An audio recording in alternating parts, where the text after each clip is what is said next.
Matt, the lightweight division in the UFC is the most stacked division in the UFC. You can argue with me. You could say bantamweight. You could say featherweight. I think lightweight's still the best one in the promotion. And listen, this next fight between Davi Ramos and Arman Tsarukyan is one of the best fights on the card. I'm surprised it's the second fight on the card. Personally, I think this one should be on the main card, considering the fact that on Wednesday's card we had Tim Elliott taking on Ryan Benoit. But I digress. This is a great one. Davi Ramos so far in the UFC, he lost to Sergio Moraes. That was his UFC debut at 170 pounds. Since then, he went on a nice win streak, finished a lot of guys, finished up the win streak with a unanimous decision over Austin Hubbard. And then he lost Islam Makhachev, and it wasn't a good loss at all. I mean, the scores, there was one that was 29-27. The other were 30-26. It wasn't good. He got beat on the feet.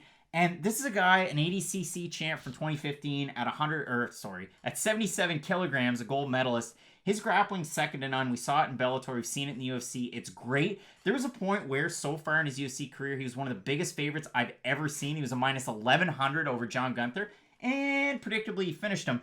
But he's taken on Arman Tsarukyan, who I hold in really high regard. This guy's incredibly young. There's a 10-year age gap between the two. And so far, what we've seen out of him, the fight against Islam Makhachev in his debut was amazing. Wow. I mean, it was an absolutely crazy fight. Obviously, a lot of people figured that Makhachev was going to get the win, but they just didn't figure how that fight was going to go. So for Arman Tsarukyan, this is a guy that spent time with Tiger Muay Thai, getting ready for this fight. It was with Fight Club Lionheart in Moscow. Some decent guys in his corner there. What can you tell me about this one? Because, again, I think it has a possibility to be great. The scrambles of Tsarukyan, the striking of Tsarukyan, but Davi Ramos is such a strong guy at 155. He could just haul you down and submit you quite easily. What do you make of this one? Davi Ramos is a very compelling matchup. This is kind of like Kamaru Usman versus Gilbert Burns light, but like very store brand. And it's nothing against either guy because they are so good. Davi Ramos is a guy who, he's a little too in love with his hands, I think, for how good of a grappler he is. Because he is. He's very physically strong. He's not afraid to throw those wild looping shots, kind of like we see from a Gilbert Burns. The difference is Gilbert will explode and then it'll be technical. Then it'll explode and be technical. He kind of has that switch. Ramos, for the most part, is throw bomb, throw bomb, throw bomb. Hopefully, as I'm throwing those big shots, we come together. I go for a takedown and then on the ground, like you had mentioned, pretty much second to none. Tsarukyan, though, there's some fights where even when you lose, you still gain a lot of stock. For instance, Dan Hooker, Dustin Poirier, not that long ago. I know Hooker lost, but he still looked really good in that loss. So, if anything, it kind of boosted his status.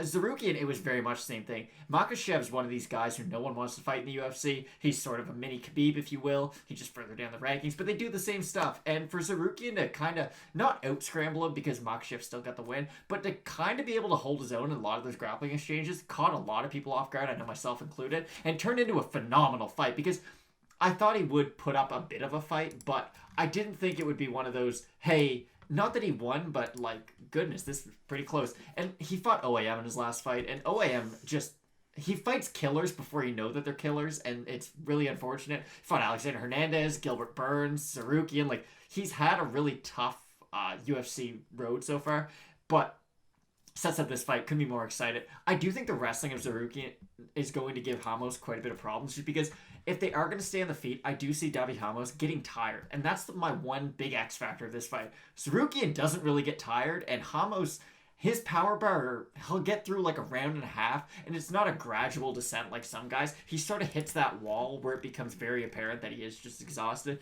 So he's got to go out there, not blow the doors off Tsarukyan quick, but really go out there, cause damage, make Tsarukyan, not that he's not going to go for the takedown anyways, but really make him tentative, really make him think no matter what he does. If he does go for takedowns, anything in the clinch, threaten with submissions, threaten with big power. But the problem is, when you are doing those big explosions, you're going to get tired even quicker. So it really comes down to how good is the cardio of Ramos coming into this fight? Because if he can go 3 hard rounds, I think he has a chance to win. But if he is going to do what we've traditionally seen, which is one really good round and then sort of, digress as the fight goes on, I think this is Arman's to win. It's one where if you're a pure striker and you're taking on Davi Ramos, there's a good chance that Ramos will take you down and submit you. We've seen that before. With Arman Tsarukyan, though, there's a bit of an X factor. And like you said, it's the wrestling, but the background is striking as well. The one thing that I really like that should jump out of the page at you is the fact that Arman Tsarukyan at 14-2 and he's this young, that's a really good thing to see. Whether or not it's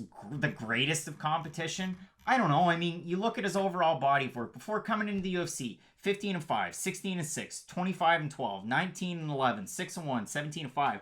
That's telling that he at least fought some decent competition, mixing in some finishes and some decisions. That's what you always want to see out of a fighter coming into the UFC. I know a lot of people were excited when the promotion signed him.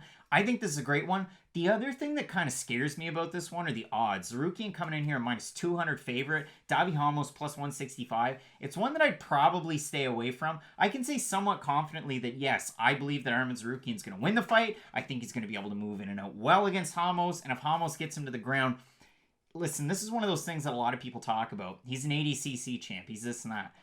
Sometimes that doesn't transition into MMA. We've seen it from Davi Ramos. He's never been finished before, and he has a lot of wins by submission. But against a guy like this, it's kind of one of those jack of all trades types, but he's, amplified to an extreme. I think Arman Tsarukyan's one of those guys that you're going to see continue to move up the ranks at 55. Hernandez was able to come in early, get that big win over Benavidez, Dariush, kind of skyrocket himself. With Arman Tsarukyan, it's probably not going to be like that, but he set himself up so well, even in a loss to Islam Makhachev, that I think he's got star potential, and I think he's got a real shot at continuing to climb up the ranks. So I'm going to be taking Arman Tsarukyan here. Wouldn't be surprised if he gets a win by decision. If we look over on Tapology at 370 votes, it's all still early. 69% going with Tsarukyan, 84% predicting a decision. What do you make of this one? So I kind of have to side with that, but I do really like what you mentioned. Davi Ramos can knock you out and can submit you, so there's always going to be that you have to worry for. I don't think he can beat Tsarukyan by decision, though, and that's really what it comes down to, because when you look at what Ramos does really well, it's his jiu-jitsu. But if you can't take the guy down, you can't really get to what your specialization is in the first place. So I do think Arman's going to be able to kind of beat him up on the feet. And if he wanted to, he could make the fight kind of boring. Hold him against the cage, drain that power bar as much as you can. Not saying it's the best idea, but I do think Arman Tsarukyan is a good enough grappler that, and I don't recommend this, if he took Ramos down, I think he's good enough on top at least to avoid the submission. But the problem is, if he were to get swept and somehow end up on his back with Ramos on top, that would be by far the worst position for either guy to be in the fight. So I just think Arman he's the more well-rounded of the two, and when you look at his skill set, he does a good job at negating what Davi Ramos does well. So I agree. I'm going to pick Arman by decision, but I do think this should be a very entertaining Should fight. be an awesome fight at lightweight. You're not going to want to miss the rest of the predictions for the card, including an extended look at our main event between Davison Figueiredo and Joseph Benavidez, the rematch for flyweight gold. Keep it locked in with Fight Night Picks, Matt, and as we always say, let's get into it.